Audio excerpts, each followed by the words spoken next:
Grace and peace to you in the name of Jesus, our resurrected Christ. My name is Kyle Reynolds. I'm the pastor at Common Grace, and I am thrilled that you're worshiping with us this morning. I'm so glad that you're here. If you'll take a moment and let us know that you're here by commenting or drop a note, we would love to celebrate that as we gather in this space together. Just one quick celebration before we jump into the sermon for this morning. We're celebrating the incredible work that our youth has done, and all throughout the summer, our Next Gen ministry staff have done amazing things. But Jeff Milton, our youth director, has led a couple of sort of local mission trips that are safe in the midst of this COVID season for junior high and for high school. And so this last week, our high school students were in downtown Kansas City serving in a variety of ways, and several of our adults were there. And I'm just thrilled to hear about that, have heard great stories about it, and know that I'll continue to hear those. And feel like they're really taken seriously. What we're talking about last week, we talked about service, of course, and so they gave several days this week to do that. And I've liked hearing your stories as well. Continue to share those as we go through the sermon series, how it is that you're putting these practices into play and how that's affecting your faith life. This morning, we are continuing our focused sermon series, talking about different practices that we can participate in that will help us focus on our faith. How can we grow our faith? And this week, to talk about that, we get to talk about Sabbath. So I'm very excited for that. But I have to give a couple of caveats. First of all, we've sort of been following along with the children's VBS curriculum. And if you were one of the home VBS participants or leaders, you'll notice that Sabbath wasn't one of them. So I kind of added this in because I thought it was important. So just full disclosure there. Also, why aren't the kids talking about this? Come on. The second confession that I have is that normally I at least try to practice what I preach. And so as we've gone through these practices, I've tried to spend time leading up to the sermon in the week ahead of time doing them. And I didn't this week, and I oftentimes struggle with Sabbath. So this is one that is a challenge for me. So just a couple of confessions up front as we go. If this is a challenge for you, carving out time, that's okay. Know that there's grace in this place. So as we talk about this, I want to dive into our scripture reading from Exodus. And Sabbath, the notion of Sabbath, the command for Sabbath is sprinkled all throughout the Old Testament. And we see it becoming a big issue of contention for Jesus in the New Testament. But it begins really in the Ten Commandments. And so I want to read, the Ten Commandments are presented twice in the scriptures, but the first time is in Exodus. And so I want to read the commandment on Sabbath, which is word count wise, which is one of the longer ones. And again, it's such an important point of emphasis all throughout the Old Testament. So this is from Exodus 20, verse 8 through 11. Hear these words. Remember the Sabbath day and keep it holy. 6 days you shall labor and do all your work, but the seventh day is the Sabbath to the Lord your God. You shall not do any work. You, your son or your daughter, your male or your female slave, your livestock, or the alien resident in your towns. For in 6 days the Lord made heaven and earth, the sea and all that is in them, but rested the seventh day. Therefore the Lord blessed the Sabbath day and consecrated it. May God add blessing to our reading and understanding of this scripture. Notice the connection there, that it goes all the way back to the beginning, God's creation story, the 6 days of creation and the one day of rest. That's how important this is for the biblical writers. So when I was a kid growing up and through high school, I wasn't much of a runner. I'm still not much of a runner, but I didn't especially like running. That's what I meant to say. It wasn't really my thing. But then in the late part of college and then in grad school and since then, I've sort of enjoyed running a lot more. And so last year, there was this challenge by some folks in our congregation to participate in a half marathon, which I've never done anything like that before because I always thought that I was not crazy enough to do that. But I got challenged to participate for Team World Vision to help raise money to provide clean water to kids in Africa. And I gave into peer pressure. So I said, yes, I'll do it. And so I'd been kind of in a season of a couple of months of running anyway, but I went to my friend Raquel in Wichita. Now Raquel, besides being like a world-class Olympic quality runner, is also a small business owner and a friend of mine. And she owns a running store there in Wichita. And so I went and I got some running shoes, last year's running shoes. I'm wearing this year's running shoes because I'm doing this again, training for the Kansas City Half Marathon, raising money for Team World Vision. But I went to her to get some shoes and told her what I was doing and was talking to her about training. She teaches kids how to run. I think she teaches high school students how to run and has done it her whole life. And so I was saying, I've been running a lot, and normally it's a very leisurely activity for me, but I want to get my pace down a little bit. So I've been pushing myself, and basically, just every day I run as long as I can at the pace I want, and then I sort of ease off. And and that we all need friends like this. In that really gracious way, she said, "Oh, I can see why you would think that's a good idea. Don't do that." And she proceeded to explain that if every day I was running and every day I was pushing myself to the max and trying to sustain that for months of training, there was absolutely no way that I was going to make it. And she said, "Listen, you need to level things down a little bit. You need to work breaks and rest into your training program. You need to do some pause." And so we talked about that, and I got on a different plan for that. And friends, here's the deal. The same exact thing is true for us in our lives. We need pause. We need breaks. We need rhythms.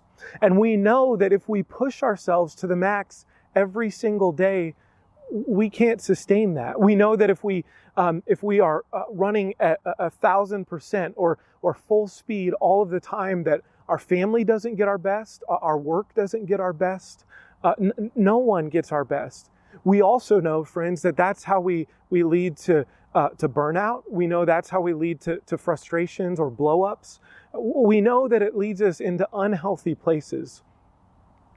And yet most of us spend most of our lives doing that, running to the max, going full on. We don't have rhythms or structures of rest. We don't do what the scriptures call us to do, to have a hallowed day, a sacred day, to have a day of Sabbath every week. And it shows because we can't sustain that sort of pattern. We can't sustain that speed. We can't sustain that energy. And so what happens is we're never our best selves. We're never giving of our best to other people, and we're exhausted and we're prone to anger. See, we know these things. We know that we need rest and break, and yet we oftentimes can't or don't make it a priority.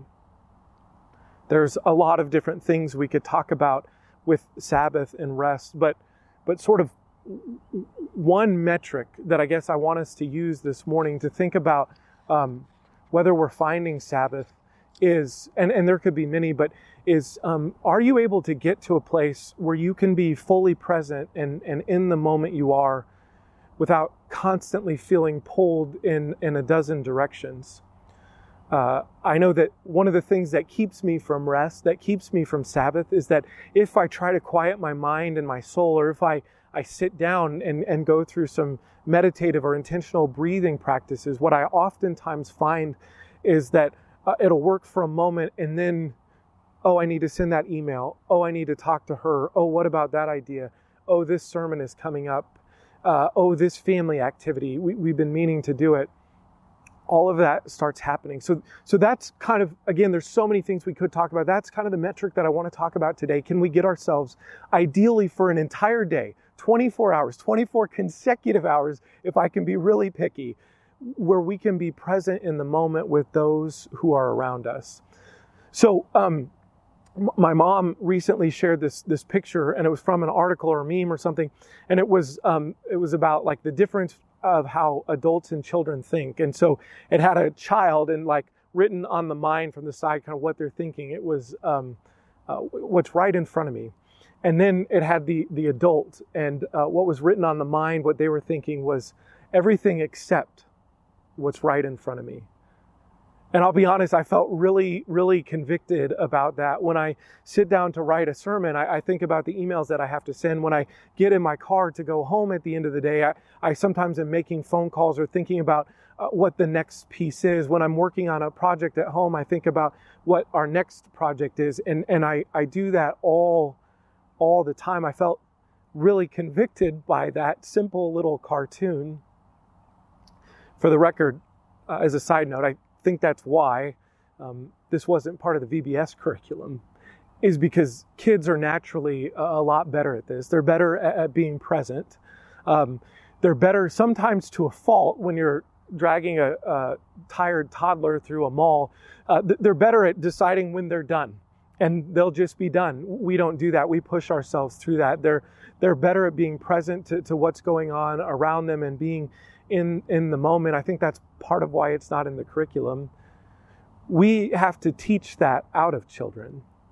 And I think that's part of why this conversation is so important. We pass that on. We teach out of children the natural rhythms and sort of encourage them by the way we model our living to push things to the brink. That's why this matters, and that's why I hope this message this morning is helpful to you in the midst of your life. And so, listen, it's difficult to find Sabbath, to find that rhythm, to be present, to find that rest in normal times. But now in the midst of COVID, now when you don't get the benefit of sending your kids to school maybe, or sending your kids to school without being anxious about it.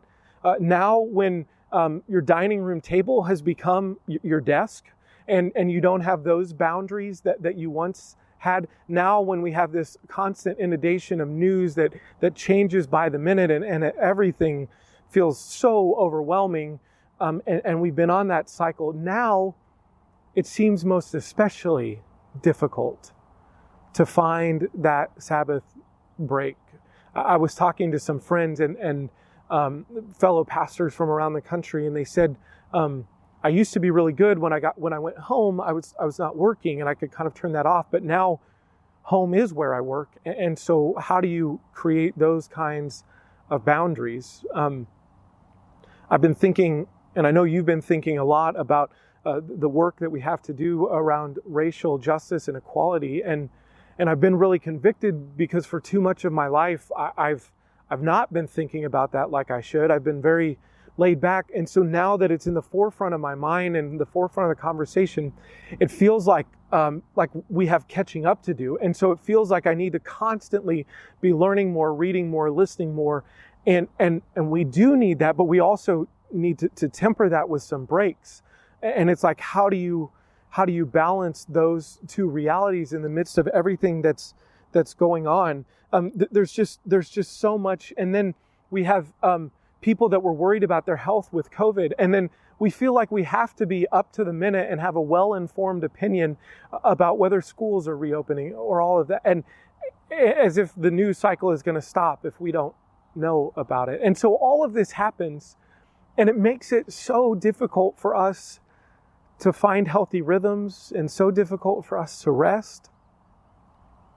And yet it's because of all of those things, and because you need your family, you need to be present to your family to receive from them and to give to them more than you have at any time. It's because of all of that it's critical that we learn to do that we create space. Again, ideally 24 hours, but maybe you need to take baby steps into that.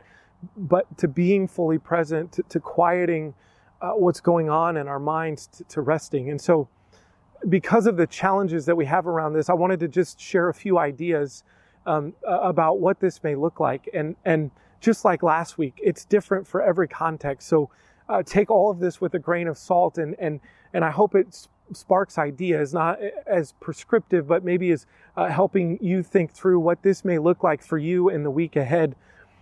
Pastor Nanette and I had a conversation Tuesday afternoon, chat with the pastors, and one of the things she talked about is that she's fasted from news for 24 hours or 48 hours, and that's helpful for her sometimes to stop being inundated with all of that information. And maybe that's something that you want to do. I'll be honest with you, that's not helpful for me, because when I try to do that, I feel like there's people whispering in the room, like on the other side of the room, and I'm trying to like listen to what they're saying, but not look like I'm listening. I'm constantly wondering what's going on in the news. So I'm like peeking at my wife's computer to see what new articles are popping up. And so that's not helpful for me. But if that's a good start for you, then do it. Make that start. Do that. Another piece that came out of that conversation is that, well, I can't necessarily just turn off the news. What I think a lot of us are struggling with right now is that we don't feel like we're good at anything. Here's what I mean. It doesn't feel like you can plan ahead because plans have to change day by day, moment by moment as new information comes in and new realities set in.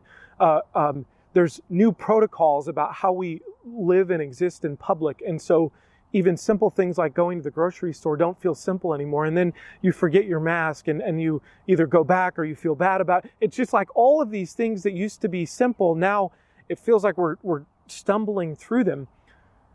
So we were talking about that and both with the problem of the constant wondering what's going on in the news and the not feeling good at things. One thing that came out of that conversation is, what if we spend time doing something that we're really good at? A hobby, an activity, something you're uniquely good at, something that fills you up. What I think that allows us to do is that when I do those activities, it's easy for me not to think about other things. It's easy for me to get into that Sabbath place where I can really be present and breathe more deeply and not feel forced and rushed all of the time. So that's one piece. It helps us kind of get into that place, get into that moment. The other thing about it is that as we feel like we're not good at normal things, I think what it does is it helps us get our legs underneath us. It helps us feel like we're standing on solid ground. And when we constantly feel on edge or like we're teetering, even small wins that we can give ourselves, I think make a huge difference for us. And so maybe that's something that helps you get into that place of Sabbath, of rest, of break, is if you can not just try to turn things off, but try to turn your mind, turn your posture, turn your body to something different. And many biblical scholars will say that's what Sabbath is about. It's not just about turning off. It's about turning your whole body, the disposition of your body to a different, more relaxed way of being in the world. So maybe those are helpful. Maybe you want to coordinate with your family and you want to turn off electronics or walk away from them or something like that, but you want your whole family to do it together. Maybe that's helpful, that you're doing this as a coordinated effort with whoever else lives in your house or whoever else you interact with. Those are a couple of ideas that come to mind. Maybe you'd like to turn your dining room table back into a dining room table instead of a desk, or your living room into a living room instead of your office. If you've been forced to work at home, that can be a challenge. And so even though it's more work to kind of tear things down, what if on Friday afternoon or on some day before your Sabbath, you took all that down and you turn that space back into the sacred space that your home is intended to be? What if you use that table to serve a nice meal to share with your family, or you use your living room to sit and play games, and you actually like put the computer away and put things back? And again, I know it's work, but I think what I've found is that spaces hold things for me. And if I can kind of put those on a shelf for a little bit, it allows me to be more openly in that space. So maybe that's helpful for you, and whatever that looks like in your setting. There's all kinds of things we can do. What can you do? How can you move yourself into that space of Sabbath? How can you begin to kind of embrace that a little bit in your life? Erin Wallen is an author, and she talks a little bit about this in her book. She's a pastor here in town and an author, and she wrote about this a few years ago. And when she talks about Sabbath, and I love this language, she talks about it as a rhythm that we find ourselves in when we step away from the constancy of technology that's around us, when we can sort of separate from our phones, when we can separate from the time clocks that we punch, either physically or metaphorically, that all of that helps, and it puts us in a place where we can connect with others in a time that's marked not by a frenetic pace, but with a a very particular and intentional kind of pace to it. I love that language of what it means to be in that space. And so, again, what are those things for you that get you to that place? And maybe you were good at practicing Sabbath at some point in your life. One thing my wife and I were talking about is, for us, oftentimes Sabbath and breaks like that we're connected with friends. And maybe we can't gather with friends like we would have before, but what we probably can do is pick up the phone and call. And honestly, there's people that I've become disconnected with in this time. So maybe, even if it's just a facsimile of how things used to be, maybe those will help get us into that space where we can be present in that moment for a little bit. So the reason that I wanted to be here on this track, I told you earlier, I didn't like running when I was growing up, and I played football and sports, and so I liked those things, but I didn't like when we had to come train on the track. I didn't like in junior high when we had to time the mile. I didn't like those things as much, but I did it, and I ran track because I was supposed to for football and all of that. But this never was very fulfilling to me. As I said, later in life, when I would run through the neighborhoods of my college town, when I would run along the Chicago shoreline, when I would run in my downtown area of Wichita when I lived there, those times were much more fulfilling. Because when I was in this place, it was like I found myself constantly trying to outperform the person that was next to me and outpace the last lap that I had done. And so it was just like this constant push all of the time. And furthermore, just going in circles, the scenery didn't change very much. But when I was out and about, it was a much different experience for me. I appreciated the change in scenery, and I liked that it allowed me to sort of go with the natural rhythm of things. On uphills, I could take it easier, and on downhills, I could go faster. And all of that helped make the process of running much more different for me and much more fulfilling. I wonder, friends, for us, if that's not a good analogy for what we're talking about with Sabbath. That if we could get ourselves off of the tracks that we're running round and round on, off of the tracks that we're running ragged on, and hit the streets and get a change of pace, a change of rhythm, if we could change our scenery and allow ourselves to be more present to what's going on, perhaps we would find some life in that. Perhaps we could follow the command of the scripture to also take breaks, and the good directive of my running coach, and the thing that children naturally do, and we could allow ourselves breaks in that. But maybe if we would step away a bit, we would find that things were more fulfilling or more satisfying, or it was easier for us to get to that place of being fully present. I want to end with a reading from Eugene Peterson. He translated the Message version of the Bible, and he talks about finding a rhythm of unforced grace. And so I want to use these words to end from. Jesus is speaking to his followers. This is from Matthew 11, beginning in verse 28. Are you tired, worn out, burned out on religion? Come to me. Get away with me and you'll recover life. I'll show you how to take a real rest. Walk with me and work with me. Watch how I do it.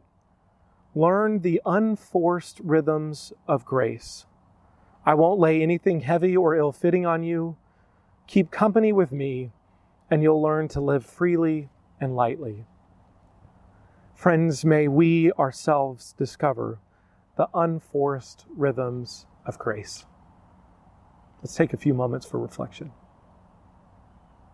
Thanks for joining us. If you would like to donate to the church, click the link below. For service times, campus locations, and any other information about Grace, you can visit us at graceumc.church.